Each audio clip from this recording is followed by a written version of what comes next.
Kakaligo ko lang quiz at ito nag-aasikaso na nga ako dahil may pupuntahan ako ngayon tryout. Ito ang City Global College o mas kilalang CGC mga quiz, lalo na sa mga incoming grade 11 dyan. Ano pang inaantay nyo? Wag na kayong magdalawang isip na mag-enroll dito dahil meron silang senior high at napakaganda ng kanilang school at napakaganda ng kanilang uniform. At dito nga mga quiz, naglalagay na nga tayo ng Rexona dyan at ito ang susuotin natin ngayon t-shirt. Have a good day at good luck nga sa mga magta-tryout na to.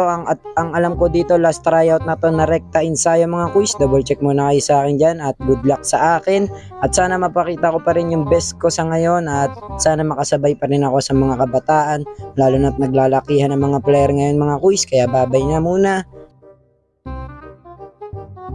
Eto nga pagrating ko sa venue mga quiz, nandito na yung mga player, mga idol natin yan at may mga kakilala rin tayo dito.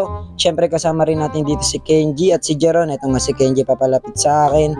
Yung mga senior high nga dito nag-graduate, dito na rin ata sila magka-college dahil kilalang kilala nga tong CGC na to at naglaro to ng regional ang pagkakaalam ko at dala-dala nila ang Team Kabuyaw. Eto nga mga quiz, kung naaalala nyo ay naging coach ako ng CGA, ako ang head coach nun. Kaya this time mga quiz, ako naman yung magta-tryout at gusto ko ako naman yung maging player sa ngayon. At syempre alam ko sa sarili ko na kaya ko pang sumabay. At gaya nga ng sinabi ko sa inyo mga quiz, college na to at ibang kompetensya na ng laro dito ng basketball.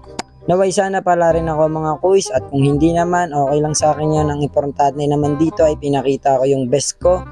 At sa mga mapipili naman, deserving nyo yun at hindi naman lahat kami dito kailangan mapili. Final 15 lang to mga quiz at purong-puro ang mga dumating dito at may mga height din talaga.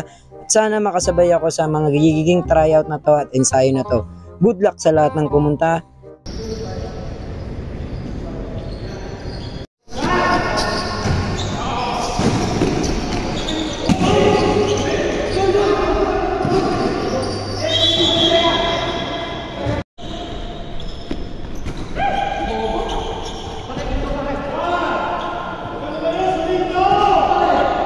Dito ako pinaka napagod mga quiz. Ito yung tinatawag nila na ribbon. Siguro 7 ikot to, pero ang pagkakasabi sa akin ng mga naging varsity dito na hinawakan ni Coach Ricky ay 17 ikot daw to na sprint lang. Talaga naman natagtag ako ng gusto at hindi ko alam na ganito pala yung ensayo pagdating sa college na. At ngayon lang ako sumubok ng ganito. Nagko-coach din naman ako pero hindi ko pa napagawa to. Talagang sobrang napagod ako sa tawag nilang ribbon na yun. Dito nga mga quiz, nakitaan agad ako ng coach namin ng potential. Kaya dito sa play namin na ginawa ay isa agad ako sa natawag sa aming 5. Ito yung play namin pero hindi ko na ipapaliwanag sa inyo kung ano. At ako ang first option dito, kaya kung makikita nyo, tinira ko agad yan. Dahil may sistema naman na akong pinangahawakan at nakakagets naman din ako agad. Dahil dumaan nga rin ako sa pagiging player nung ako'y varsity ng high school at naging coach na rin, kaya nagigets ko na rin agad to. Dako na nga tayo sa scrimmage mga quiz.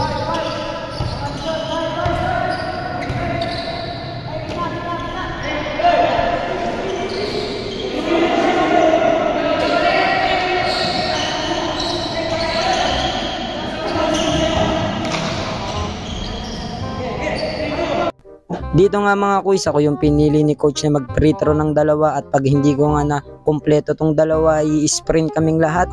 Dito nga hindi ko sila binigo.